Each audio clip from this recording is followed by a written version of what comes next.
Shalom saudaraku yang dikasihi Tuhan. Selamat pagi dan selamat bergabung bersama-sama di acara Sate bareng Bang Toga. Saya dan keluarga akan melayani saudara merenungkan firman Tuhan yang menjadi sumber kehidupan dan kekuatan kita.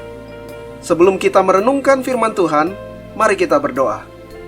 Ya Bapa, terima kasih untuk kehidupan yang baru yang Tuhan berikan kepada kami pada pagi hari ini. Pagi ini kami mau merenungkan firman-Mu. Singkapkanlah kebenaran-Mu bagi kami sekalian. Berkatilah dan kuatkanlah kami dengan kebenaran firman-Mu. Dalam nama Tuhan Yesus. Amin. Shalom, selamat pagi saudaraku sekalian. Perkenalkan, saya Bang Toga. Saya senang sekali ingin menyapa saudara sekalian melalui video ini dan mengajak saudaraku sekalian untuk bersaat teduh bersama, merenungkan firman Tuhan yang menjadi sumber kekuatan kita menjalani kehidupan ini. Bapak Ibu Saudaraku yang terkasih, acara ini saya beri nama Sate bareng Bang Toga. 2 Timotius pasal yang ketiga ayat yang ke-16 mengatakan bahwa firman diilhamkan untuk mengajar kita, untuk menyatakan kesalahan kita agar kita bisa memperbaiki kelakuan kita. Dan firman itu mendidik kita agar kita hidup di dalam kebenaran Allah. Pagi ini kita akan bersama-sama merenungkan firman Tuhan dengan tema Lihatlah Anak Domba Allah. Firman ini diambil dari Yohanes pasal yang pertama ayat yang ke-29. Anak saya Jeremia akan membacakan buat saudara sekalian.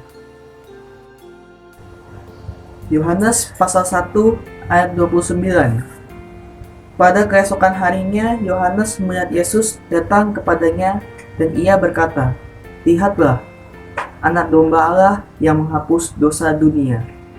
Ketika Yohanes Pembaptis melihat Yesus, dia berkata, "Lihatlah Anak Domba Allah yang menghapus dosa dunia." Apa maksudnya saudaraku? Domba Allah menghapus dosa dunia. Memangnya apa yang salah dengan ibadah mereka selama ini? Apa yang salah dengan kurban bakaran dan kurban penghapus dosa yang biasa dipersembahkan selama ini? Mengapa harus ada lagi anak domba dari Allah? Dan mengapa harus Yesus? Sebenarnya tidak ada yang salah dengan ibadah, kurban bakaran, dan semua ritual agama yang sudah Tuhan perintahkan untuk dijalankan bangsa Israel sejak semula. Yang salah itu orang-orangnya. Tuhan memberikan aturan tentang ibadah dan kurban agar melalui ibadah dan ritual itu bangsa Israel belajar mengenal Allah dan memelihara relasi dengan Allah itu dengan sungguh-sungguh. Diharapkan mereka lebih dekat dan memiliki hubungan yang intim dengan Tuhan. Dari setiap ritual ibadah termasuk kurban, Allah menginginkan sikap hati yang tulus dari umatnya. Dalam Mazmur 51, Daud mengatakan bahwa Allah tidak lagi menghendaki kurban bakaran dan kurban penghapus dosa yang mereka biasa berikan. Karena tanpa pertobatan sejati, tanpa hati yang hancur, dan mereka sama sekali tidak menyesali semua pelanggaran selama ini. Agama dan ibadah hanya menjadi tempelan saja. Kurban-kurban yang diberikan hanya untuk menenangkan hati dari rasa bersalah sebagai akibat dari dosa, tanpa merasa perlu untuk bertobat sepenuhnya. Cara ini tidak akan pernah memulihkan hubungan manusia dengan Allah, dan manusia tidak akan pernah mengenal Allah dengan benar. Itu sebabnya penulis Ibrani menegaskan dalam Ibrani 10 ayat 4-7. Ibrani 10 ayat 4-7. Sebab tidak mungkin darah lembu jantan atau darah domba jantan menghapuskan dosa. Karena itu ketika ia masuk ke dunia, ia berkata, "Korban dan persembahan tidak engkau kehendaki, tetapi engkau telah menyediakan tubuh bagiku. Kepada korban bakaran dan korban penghapus dosa, engkau tidak berkenan." Lalu aku berkata, "Sungguh, aku datang, dalam gulungan kitab yang ada tertulis tentang aku, untuk melakukan kehendak-Mu, ya Allahku." Darah lembu jantan atau domba jantan tidak mungkin menghapus dosa manusia. Lalu, Bagaimana manusia bisa lepas dari masalah dosa ini? Untuk ini Allah sudah berfirman melalui para nabi dalam perjanjian lama bahwa Allah sendiri akan memberikan kurban penghapus dosa bagi dunia ini dengan cara menjadi manusia di dalam pribadi Yesus Kristus untuk menebus manusia melalui kematiannya di atas kayu salib. Sebagaimana dikatakan Nabi Yesaya dalam Yesaya pasal 53 ayat yang ke-7. Yesaya pasal 53 ayat 7. Dia dianiaya, tetapi dia membiarkan diri ditindas, dan tidak membuka mulutnya seperti anak domba yang dibawa ke pembantaian, seperti induk domba yang keluh di depan orang-orang yang menggunting bulunya. Ia tidak membuka mulutnya.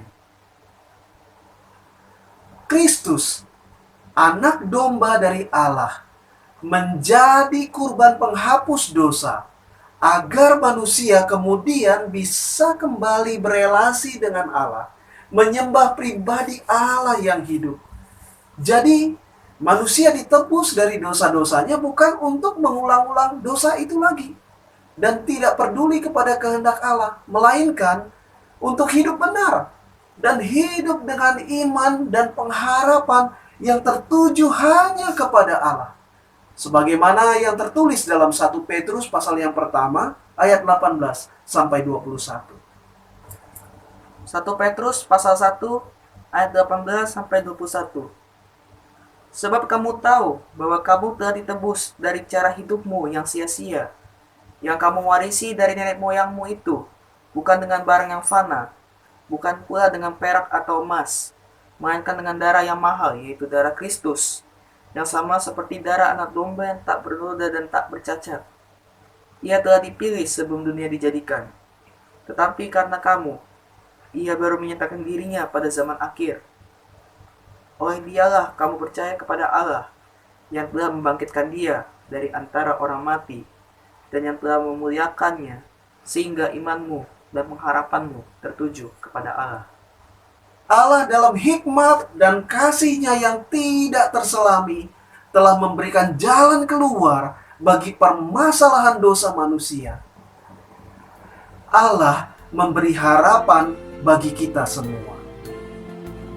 Saudaraku, sebagaimana ucapan Yohanes Pembaptis, saya sebagai hamba Tuhan mengajakmu untuk melihat kepada anak domba Allah yang menghapus dosa dunia itu. Dia akan memulihkan hidupmu dan seluruh dunia ini.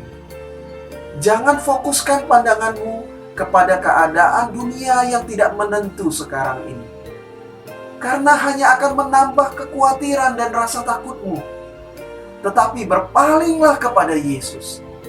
Percayalah dan berharaplah kepadanya, dan tinggalkanlah dosa-dosamu, maka Dia akan memulihkan hidupmu. Dia juga yang akan memulihkan keadaan dunia ini.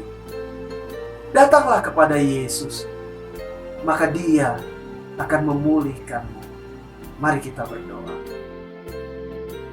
Ya Bapa, terima kasih untuk kebenaran firman-Mu pagi ini.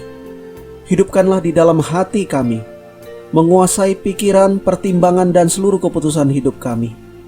Kiranya menjadi kekuatan bagi iman kami dan pengharapan kami dalam menjalani hidup ini. Di dalam nama Tuhan Yesus Kristus. Amin. Saudaraku, demikian acara Sate Bareng Bang Toga pagi ini. Kiranya menguatkan iman dan pengharapan saudara. Sampai bertemu besok pagi. Tuhan memberkati.